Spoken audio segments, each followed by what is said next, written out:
তাদেরকে প্রায়োরিটি দিতে হবে। ইয়েস, এটা আপনার জন্য কেন গুড নিউজ? কারণ আপনার কাজ পাওয়ার বা স্পন্সরশিপ যে চেঞ্জ করাটা জরুরি, এই স্পন্সরশিপটা পাওয়ার চান্সটা বেড়ে গেল।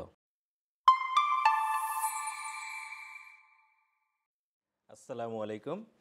আপনারা যারা খবরটা পেয়ে গেছেন, আলহামদুলিল্লাহ, it's a great news for care workers already in the UK. যারা ইউকেতে কেয়ার ভিসায় আছেন এবং ভিসা নিয়ে সমস্যায় আছেন, অথবা কাজ নিয়ে সমস্যায় আছেন, অথবা স্পন্সরশিপ নিয়ে সমস্যায় আছেন, ব্রিটিশ গভর্নমেন্ট মার্চের 11 তারিখে একটা নিউ ল পাশ করেছে।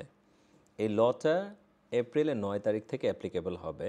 যদি কোনো কেয়ার প্রোভাইডার কোনো মাইগ্রান্ট ওয়ার্কারকে রিক্রুট করতে চায়, তাদেরকে আগে এই যে কেয়ার ভিকটিম যারা যারা কেয়ার ভিসার এক্সপ্লয়টেশন হয়েছে, এই এক্সপ্লয়টেশনের যে ভিকটিম তাদেরকে প্রায়োরিটি দিতে হবে। ইয়েস, এটা আপনার জন্য কেন গুড নিউজ? কারণ আপনার কাজ পাওয়ার বা স্পন্সরশিপ যে চেঞ্জ করাটা জরুরি, এই স্পন্সরশিপটা পাওয়ার চান্সটা বেড়ে গেল, কারণ আপনাকে প্রায়োরিটি দিতে হবে।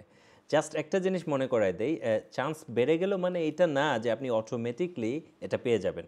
হোম অফিস আপনাকে একটা ইমেল দিবে যখন আপনার স্পন্সরশিপটা রিভোকড হয়ে যাবে। ওই ইমেলে আরেকটা ইমেল দেওয়া থাকবে ভিতরে, যে আপনি ওই ইমেলের ভিতরে যে ইমেলটা থাকবে ওইখানে আপনি আপনার বিস্তারিত ইনফরমেশন দিয়ে, যেমন আপনার যে স্পন্সর লাইসেন্স রিভোক হয়েছে তার নাম, আপনার ঠিকানা, আপনার কন্ট্যাক্ট ডিটেলস, এগুলো সহ আপনি ওই ইমেলে তথ্য দিবেন এবং কবে আপনি হোম অফিস থেকে রিভোকড লাইসেন্সটা পেয়েছেন।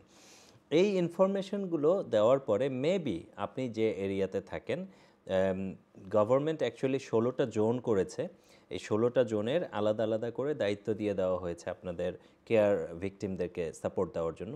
সো তারা চেষ্টা করবে আপনার এরিয়াতে যে ভ্যাকেন্সিগুলো আছে সেই ভ্যাকেন্সিগুলোর সাথে ম্যাচিং করে আপনাদেরকে আরেকটা স্পন্সর জোগাড় করে দেওয়ার জন্য। বাট রিমেম্বার, এটা কোনো গ্যারান্টি নাই, ঠিক আছে? এটা হতেও পারে, সাপোর্টটা আপনি পেতেও পারেন, নাও পেতে পারেন।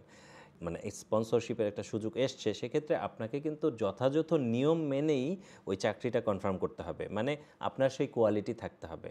So you have to crack the interview. আপনাকে ইন্টারভিউ প্রসেসের মাধ্যমেই যেতে হবে, রিক্রুটমেন্ট প্রসেসের মাধ্যমেই যেতে হবে। সো আপনার ইংলিশ স্কিল ভালো থাকতে হবে অবশ্যই, এবং আপনার কমিউনিকেশন স্কিল ভালো থাকতে হবে। তো আপনাদের যাদের এখনও পর্যন্ত ইংলিশের সমস্যা আছে অথবা কমিউনিকেশন স্কিলসে গ্যাপ আছে, প্লিজ আপনারা আপনাদের স্কিলটাকে একটু ডেভেলপ করেন, ইংলিশটাকে ভালো করেন।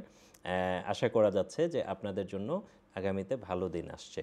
সো আপনাদের প্যানিক হওয়ার কিছু নেই। যারা কেয়ার ভিসায় আছেন, এখন আর 60 ডেজ কার্টেলমেন্ট নোটিশটা পাবেন না, আপনারা আরও এক্সট্রা সাপোর্ট পাবেন। There is a chance to get the free sponsorship. I hope this video helps you. আশা করি এই ভিডিওটা আপনাদের কাজে লাগবে।